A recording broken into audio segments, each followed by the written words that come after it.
Assalamualaikum warahmatullahi wabarakatuh. Perkenalkan, nama saya Nur Aini Safitri dengan NIM C1B021234. Saya dari kelas E004, Prodi Manajemen Fakultas Ekonomi dan Bisnis Universitas Jambi. Di sini saya akan menampilkan tugas 6 interpersonal dan komunikasi bisnis, yaitu tentang tugas video untuk menjawab pertanyaan-pertanyaan berikut ini. Ini adalah jenis-jenis pertanyaannya. Baik, langsung saja saya akan menuju ke pertanyaan pertama, yaitu apakah yang dimaksud dengan teknologi komunikasi?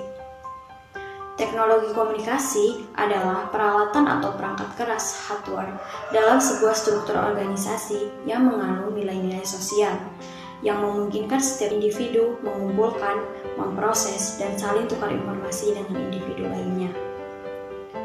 Yang kedua yaitu mengapa teknologi diperlukan komunikasi bisnis? Karena komunikasi bisnis memang memiliki tujuan secara spesifik yang biasanya berfungsi dalam menjalankan roda bisnis.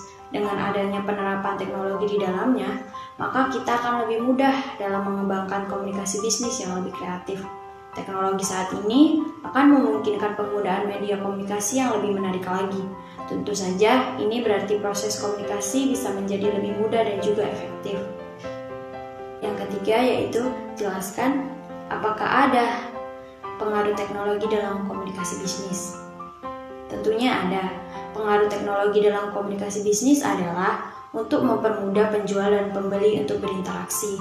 Selain itu, teknologi juga berfungsi untuk memberikan pengaruh komunikasi bisnis dalam perusahaan ketika merancang strategi ataupun rencana proses komunikasi pemasaran.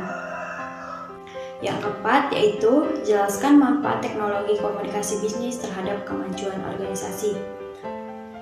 Penerapan teknologi bisnis dalam organisasi dapat memberikan dampak yang signifikan pada efektivitas dan efisiensi, serta meningkatkan daya saing karena teknologi informasi memberikan sejumlah data mengenai jalannya organisasi tersebut, sehingga organisasi dapat memperoleh data-data yang diperlukan sebagai dasar mereka dalam mengambil keputusan strategis, mengawasi kinerja organisasi, menghemat biaya, waktu, serta meningkatkan produktivitas dan membantu aktivitas manajemen sumber daya manusia.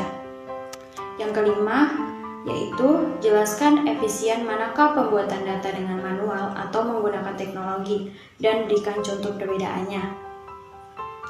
Tentunya lebih efisien menggunakan teknologi, karena dalam pengolahan data manual sering terjadi kesalahan manusia dan waktu pengolah pun bisa dibilang lambat, kurang rapi, kurang tersusun, berbeda dengan menggunakan teknologi.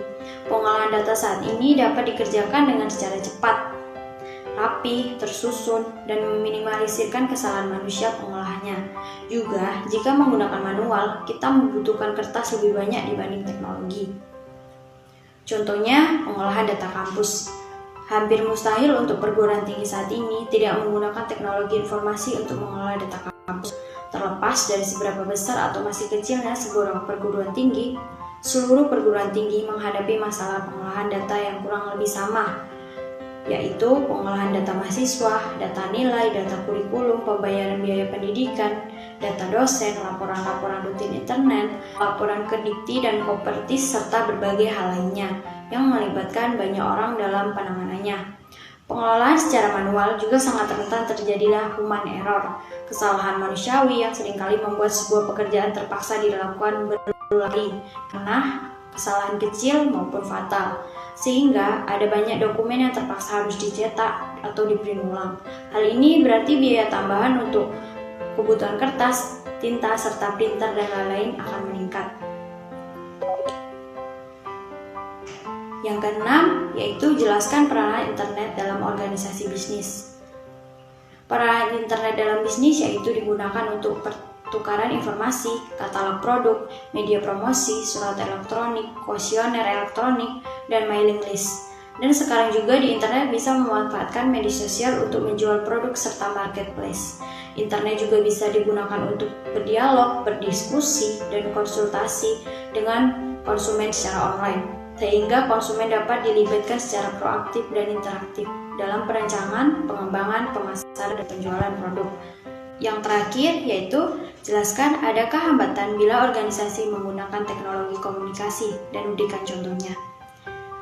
Dalam berkomunikasi terdapat hambatan dalam organisasi. Hambatan-hambatan tersebut dibagi menjadi 3, yaitu hambatan teknis, hambatan semantik, dan hambatan perilaku.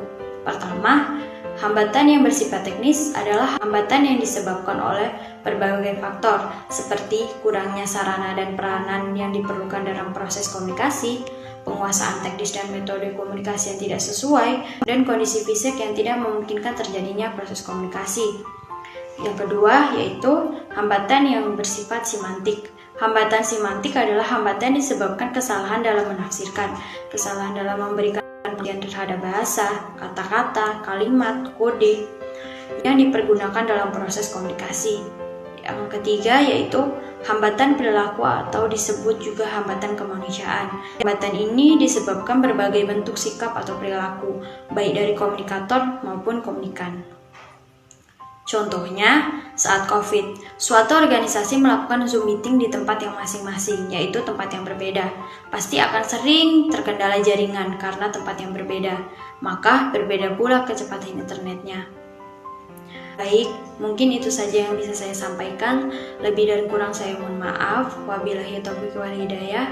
Wassalamualaikum warahmatullahi wabarakatuh.